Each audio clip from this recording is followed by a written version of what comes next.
In this section, we're going to talk about how the design of something makes it easier or harder to click on. I'm going to start by giving you an example from web-based email clients. What's the big difference between how these two email clients implement the button for writing a new email? In case you missed them, here are the buttons. Which system makes it easier for users to write a new message? Based on just the button size alone, we can probably say it's the one on the left. How can we be so sure? Well, it's all about Fitts' law. Fitts' law states that it's faster to hit larger targets closer to you than it is to hit smaller targets further away from you. Now you're thinking that it should be easy enough to go off and find another equally apparent statement and make a law about it that you can attach your name to. The thing is, Mr. Fitts didn't just make the law, he backed it up with science, making an equation that explained how much easier it would be depending upon all the variables. We don't care so much about the equation, but we do care about the implications of the law, and you can see those implications all around you.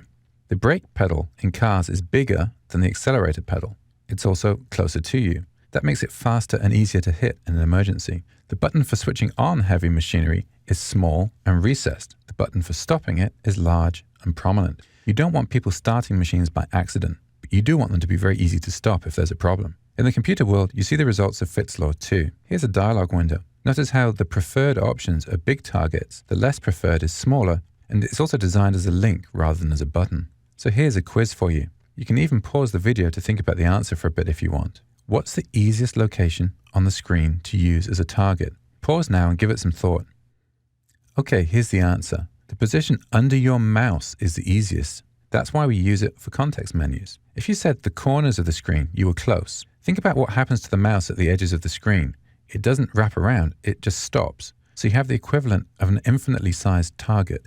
It doesn't matter if you overshoot because there's nowhere to overshoot to. The corners stop horizontal and vertical movement, so you don't have to be very accurate at all. You just lurch in the general direction and still hit the target. Apple actually makes use of mousing in the corners to make things happen in the operating system. How should you use Fitts' law? Think about the size of the screen elements you create. Are they a suitable size for how they'll be used? Radio buttons are tiny, so you have to make the radio button text label into a target as well. Similarly, hyperlinks that are just one word long will be harder to click on than if you link a whole phrase.